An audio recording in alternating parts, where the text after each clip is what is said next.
Pessoal, vocês já ouviram falar naquele ditado popular que diz cada macaco no seu galho? Pois é, mas isso parece que não está acontecendo em relação ao comportamento do ser humano e também da mãe natureza animal. Algumas coisas estranhas estão acontecendo.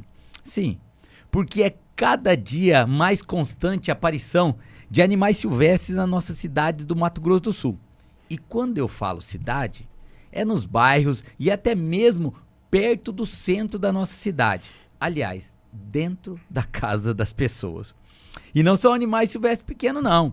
Estamos falando de animais grandes, como onças, tamanduás, jaguatiricas, antas enormes. Está até fazendo amizade com as pessoas. A situação está estranha. E sobre isso, queria lembrar aqui que se fala sobre os brasileiros lá do exterior. Existem muitas histórias de brasileiros que quando falam que moram no Brasil, eles falam assim, os gringos falam, é verdade que lá a onça anda na rua? No caso no Pantanal, pergunto se jacaré nas casas das pessoas é comum, não é mesmo? Bom, este é o assunto do nosso podcast especial de 60 anos daqui do Pantaneiro. Estamos recebendo aqui o professor e biólogo José Rimoli. Ele está há 19 anos na Universidade Federal do Mato Grosso do Sul, aqui no campus de Aquidauana, e faz parte da Sociedade Brasileira de Primatologia. O currículo do senhor, com graduações e licenciatura, é grande. Professor, mas resumindo, aqui temos a maior satisfação de recebê-lo para falar desse assunto. Bom, nossa primeira pergunta é a pergunta que muita gente tem feito. Qual é a explicação para a aparição de animais silvestres de médio porte nas nossas cidades? Boa tarde a todos, muito agradecido pelo convite. A fauna urbana, ela sempre vai existir no momento que nós tivermos resquícios dos biomas que compõem o estado do Mato Grosso do Sul. Aquidauana está envolvida com o Pantanal do rio Aquidauana, ela possui componentes também de cerrado, fora a área, obviamente, pantaneira, né? Nós temos a Serra de Maracaju, que vem dando continuidade aqui pelo território da cidade. Então essa fauna sempre existiu, sempre vai existir, e tudo vai depender, obviamente, da manutenção desses últimos fragmentos florestais, né? E de um poder público, né, que a gente consiga um pouquinho de consciência em relação à conservação e poder entender melhor, né, o papel da fauna dentro desse contexto urbano.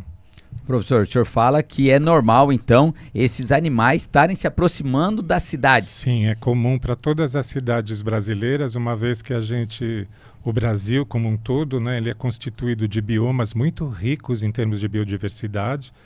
E com o surgimento das cidades, né, e os desenvolvimentos urbanos, esses fragmentos foram diminuindo no longo prazo, né, e essa fauna, obviamente, em muitos casos, muitos grupos acabaram sendo extintos, mas esse número de espécies que ocupam as áreas urbanas, eles são um número de espécies naturais, né, e que vivem na área há muito tempo e que começam a aparecer nos centros urbanos exatamente pela perda de hábitat, né, a perda da área de vida que eles ocupavam anteriormente. Entendi. Bom, o senhor fala de uma maneira generalizada. Sim. Mas nós gostaríamos que o senhor analisasse caso a caso. Sim, perfeitamente. Os vídeos que nós temos aqui, vamos lá. O primeiro vídeo é o vídeo do comportamento. Olha lá, o primeiro vídeo, comportamento deste tamanduá-bandeira lá no município de Miranda. É um comportamento atípico, né? Ele já está usando o meio urbano. E o que nós estamos vendo é o resultado da perda de hábitat, né? A fragmentação ambiental, a fragmentação de florestas, a ampliação, né, do contexto urbano, né, com a criação de novos bairros, novas ruas, né? E o hábitat vai ficando cada vez menor e esse tipo de interação, no meu modo de ver, é até comum. Comum. Esse aí me chama a atenção, Sim. Professor, que, por exemplo, ele entrou dentro da casa Exatamente. e subiu em cima da cama. Sim, é um animal que a gente chama de edentata, né? O nome científico dele é Myrmecofaga tridactyla, o tamanduá-bandeira. Ele é um animal que se alimenta exclusivamente de insetos, né? De larvas de insetos. Ele não possui dentes, né? Então ele tem uma língua com um certo substrato pegajoso, né, que o auxilia a explorar os cupinzeiros, né, aqui da cidade, das regiões vizinhas. Ele está atrás de comida aí, sim, com certeza. exatamente. Mas será que aí na casa, nesse lugar... Então, assim... no meu modo de ver, esses animais acabam se perdendo, né, nos meios urbanos, né? Um pouco atrás de comida, outras vezes, né, fugindo de cachorros, né, de interação com outros animais domésticos. E acabam, né, entrando no meio urbano, assim, sem um propósito muito objetivo, né? E que não faz parte do repertório comportamental da espécie, né? Isso daqui é o resultado, no meu modo de ver, né, da exploração maior, né, da construção urbana, e deixando, né, esses fragmentos cada vez menores, onde que essas espécies praticamente não têm mais onde viver, né? Então, resumidamente, é o homem invadindo o habitat dos animais. Sim, eu acho, na minha opinião, se os planos diretores se propusessem, né, a fazer uma avaliação dessa interação entre a economia social da cidade, né, o meio urbano e a natureza, provavelmente a gente teria um número menor desse tipo de interação, com áreas maiores para a sobrevivência das espécies, né, e também áreas que são necessárias para o lazer, né, das populações, onde que essas espécies podem até interagir sobre um outro contexto, né, através, por exemplo, do turismo observacional, né, de poder identificar as espécies que ocorrem no meio urbano, né, como uma atividade mais voltada para o ecoturismo, né? Legal. Agora, no segundo vídeo,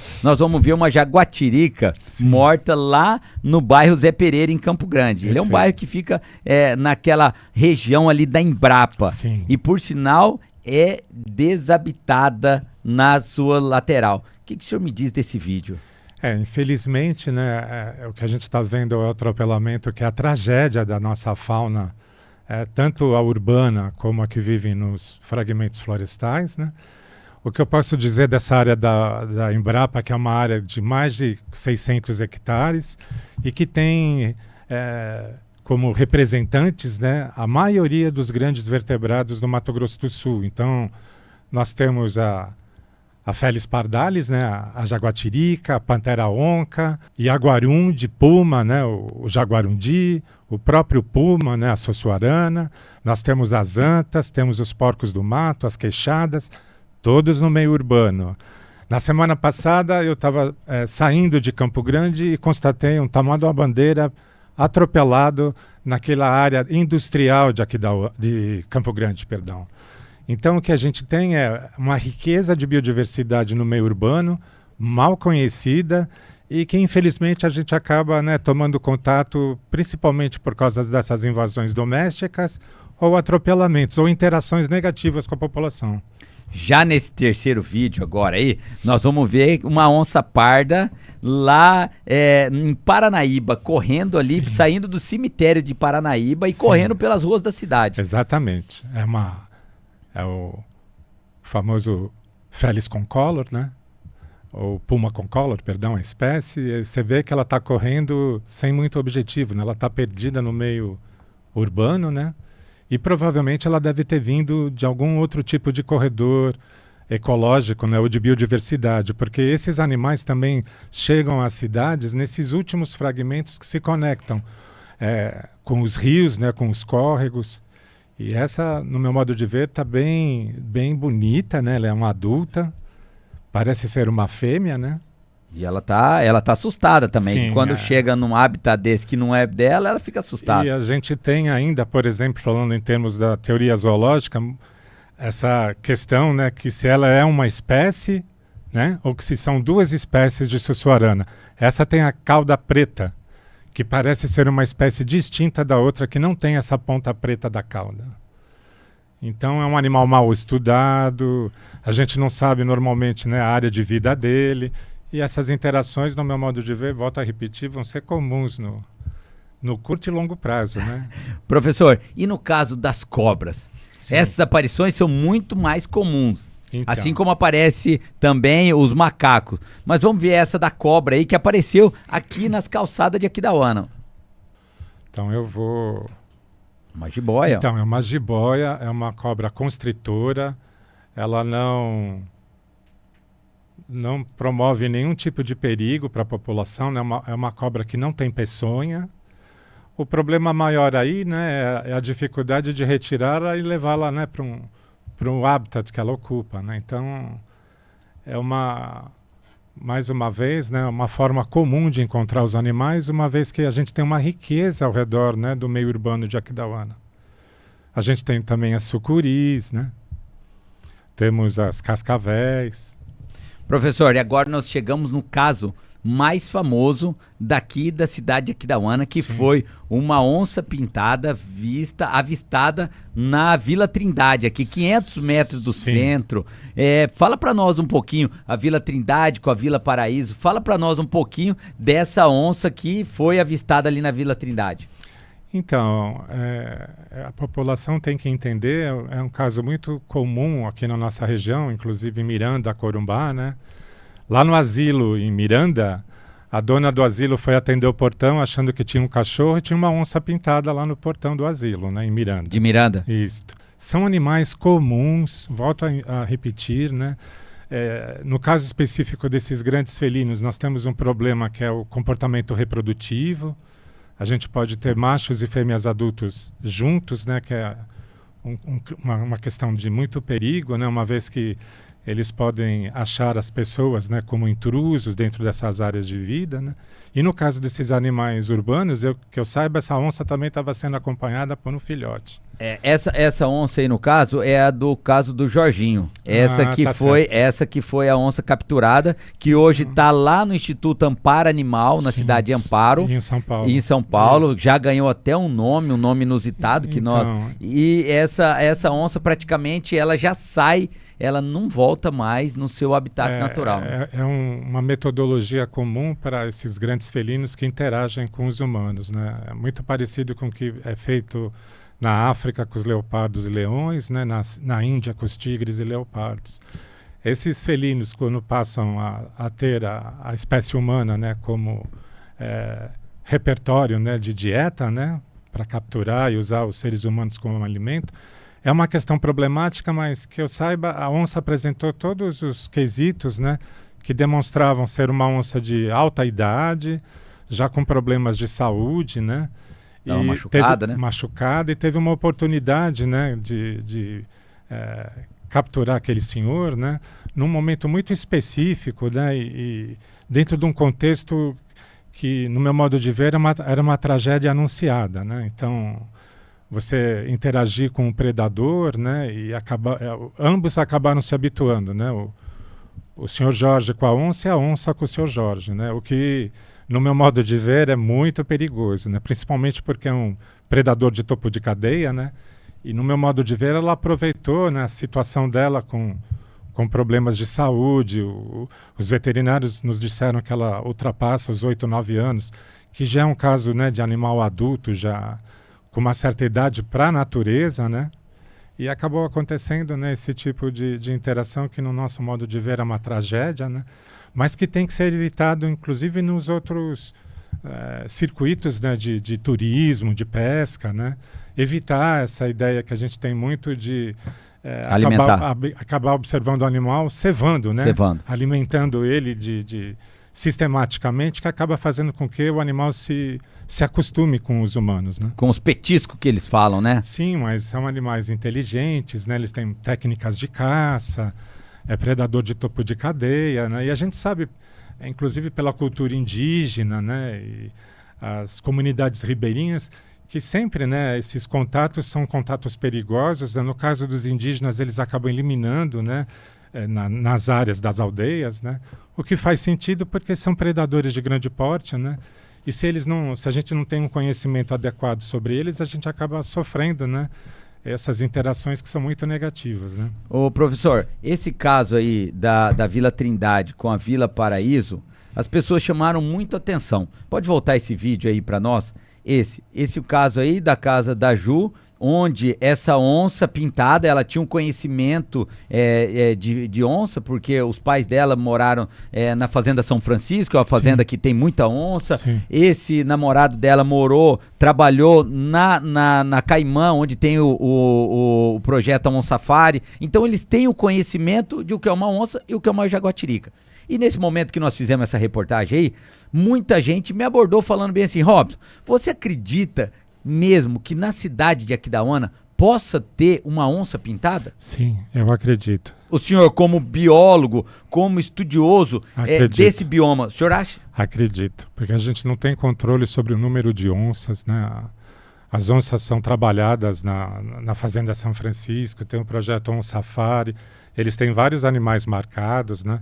Nosso colega professor Júlio César Souza também tem um projeto de pesquisa com as onças na Fazenda Bodoquena, né, na região de Miranda.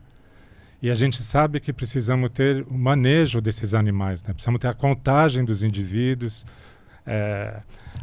essas análises sexoetárias. Nós não temos números robustos sobre essas populações. Então, sempre esses animais, provavelmente, são de ninhadas anteriores, né? Que acabam saindo do núcleo da mãe e acabam invadindo essas áreas urbanas, né? As casas. No meu modo de ver, né, é uma interação que ela é resultado do tipo, né, da questão ambiental, urbana, municipal ou estadual, né? A gente tem que ter um domínio sobre essas informações, né? Ô professor, o que fazer com essa relação e essa situação? Então, no meu modo de ver, estimular projetos por parte da prefeitura, né, das secretarias de meio ambiente, para fazer a captura desses animais, né, e realizar o manejo, né? Verificar o tamanho da área de vida desses animais, porque nós temos uma tecnologia muito adequada para esse tipo de trabalho, que são as coleiras, né, com o georreferenciamento. Então, precisamos saber o tamanho das áreas de vida, né, quantos indivíduos ocupam essas áreas, né, quantas áreas são sobrepostas, né, porque eles usam essas áreas de forrajamento, né, e são nas áreas limítrofes que acontecem as agressões, né, entre machos e fêmeas. A gente não tem esses dados, né? Nós conhecemos a espécie, temos trabalhos muito bons, como o da Fazenda São Francisco e na Fazenda Bodoquena, né? Temos um trabalho também muito bom com as onças no Iguaçu, mas nós não temos essa quantificação maior, né, que nos dá a segurança de sabermos, né, que essa onça que está usando essa área é a única onça ali, né? Entendi. Porque podem existir outras, né? Então, Entendi. e depois, Mato Grosso do Sul tem um suporte, né, que é a questão da pecuária, onde que se oferece muito recurso, né, para esses animais. Nós estamos interagindo, né? Na realidade, nós que invadimos, né, as áreas das onças, né? E agora a gente está pagando exatamente, no meu modo de ver, pelo desconhecimento em relação às espécies, né? E pelo fato, né, do modelo de desenvolvimento favorecer essa perda de hábitat, né? Sempre ampliando, né, a agricultura, tanto a pecuária com a pastagem. E essas áreas diminuindo, no meu modo de ver, já era esperado esse tipo de contato, né? Eu fico contente só de não ter acontecido outra tragédia, né? Entendi. Porque... Professor, e o senhor que é um conhecedor, Sim. qual que é a orientação do senhor para as pessoas quando se depararem com esses animais, ou em casa ou na rua? No primeiro ponto, eu acho que é muito raro acontecer as interações.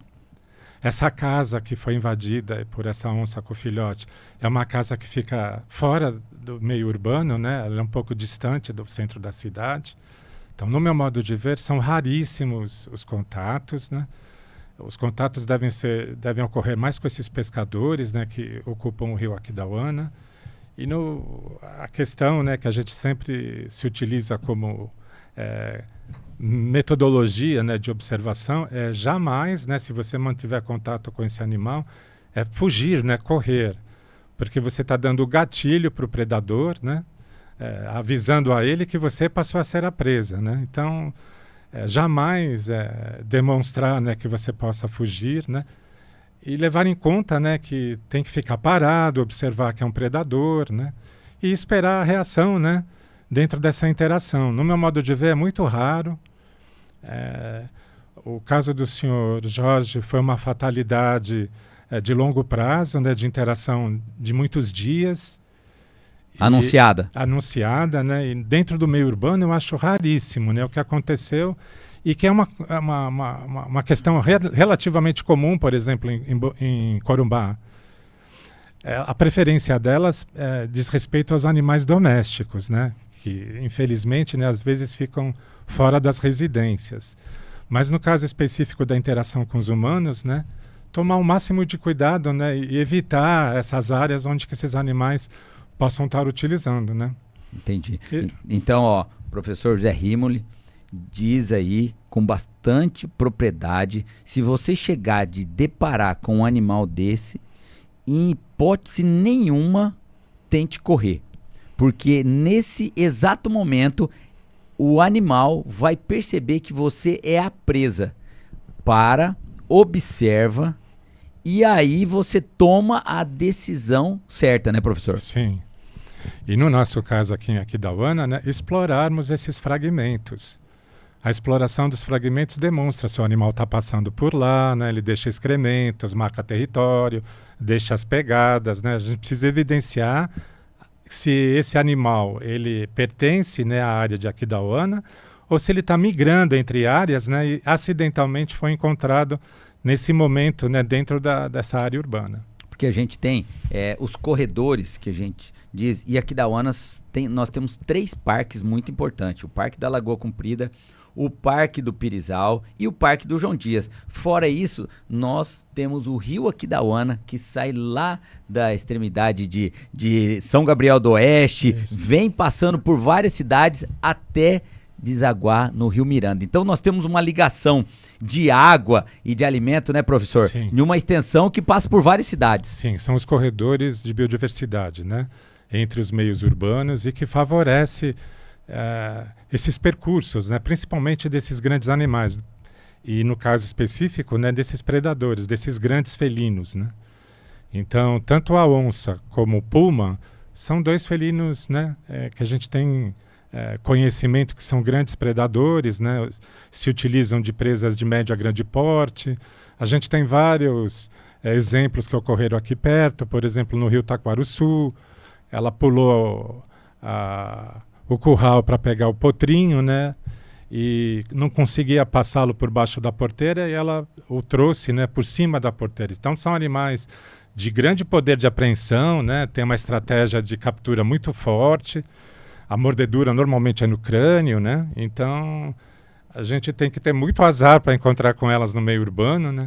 Mas caso encontre, né, evitar, né, entrar em pânico, né, nesses momentos. O que eu acho, né, que é muito difícil, né, de pedir para a pessoa não entrar em pânico nesses momentos, mas é o que a gente sugere, né? Nós tivemos há pouco tempo aqui também, professor, não sei se o senhor deve ter, com certeza deve ter acompanhado, na cidade nós ficamos com vários queixadas durante pelo menos quase 30 dias. Sim. Nos bairros, chegou até o centro da cidade Aquidauana. Sim. Eles invadiram uma casa, invadiram e eles tomam por conta dela. A família ficou refém dentro da casa pelo menos 24 horas, porque ele é um animal silvestre, bravo, e eles não suportam. Eu cheguei perto de um, eles começam a bater o queixo assim, e é bravo mesmo. Sim, é muito difícil dessas interações, né? Já tive algumas com eles, né? Inclusive com os porcos monteiros.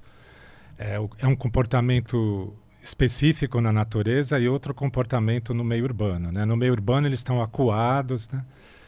Em realidade nem sei como que um grupo de queixadas consegue entrar na cidade, né? Só nos mostra que eles estão usando as áreas circunvizinhas, né? Então, nesse caso, não tem muito o que fazer, né? Normalmente chamar as autoridades, né, para realizar a captura. No caso, a Polícia Militar Ambiental, né?